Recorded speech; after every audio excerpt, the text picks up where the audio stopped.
So there has been rumors for a very long time, since the past 2 to 3 days, that if you are traveling via air into Maharashtra, especially Mumbai, there can be a possibility of stringent actions being taken.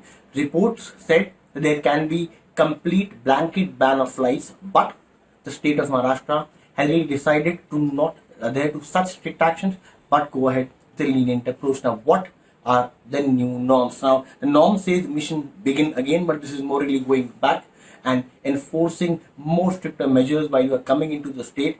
Let me segregate it into all the three departments. Airports, while you are traveling through air, railways, and by road. Airports is the strictest one. So while you are traveling from the states of Gujarat, Delhi, Rajasthan, and Goa, you will have to mandatorily carry an RT-PCR negative report while you are flying into any city of Maharashtra. If you're not carrying, what happens? If you're not carrying, you will be tested at the airport itself. The facility will be provided to you by the airports, but they'll charge you for the same. So you'll have to go through the expenses. You will not be held up till the time the results come. You'll be allowed to go home or wherever you're going. But if you're positive, obviously proper protocol will be followed. What's different with railways? In railways, you're mandated to carry, but if you're not carrying, it's not that you'll have to go through a RT-PCR test. Your symptoms will be checked. If you are symptomatic, then you might have to go to an RT-PCR test. If you are non-symptomatic, asymptomatic, then you'll be allowed to go home. On roads, you're not allowed, you're not mandated to really carry an RT-PCR negative report. But in the case you are symptomatic, you can be randomly checked, you can be stopped and tested. And if you are symptomatic, there can be a test being done, and then obviously proper protocols can be followed. So simply, both in railways and airports, you have to carry the RT-PCR negative report, which is mandatory. The time periods differ.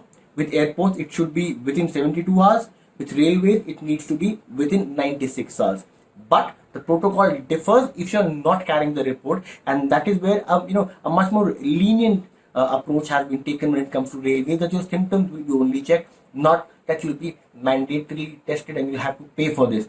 At airport, it is an additional expense, additional time which you have to spend to really get this report done, and then you'll be asked to go home. But if you're positive, obviously all proper protocols will be followed. Now, this has been a concern for Maharashtra. If you look at the numbers of Mumbai itself, in the past 1 week they have doubled. What BMC tells us is that the testing has increased, and that is why the numbers are showing a spike.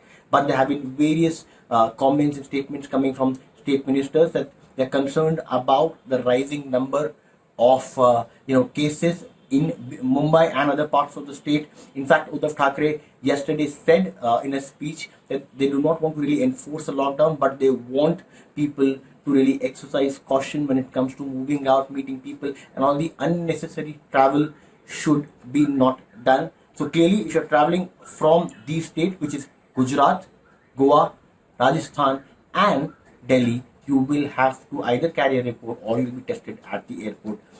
With anything else, with railways, you'll have to, as I said, but that's not a mandatory. You will not have to go through a test at the station itself. With roads, you do not have to carry, but if you're symptomatic, physically stopped, you can be tested, and then proper protocol will be followed in each of these cases.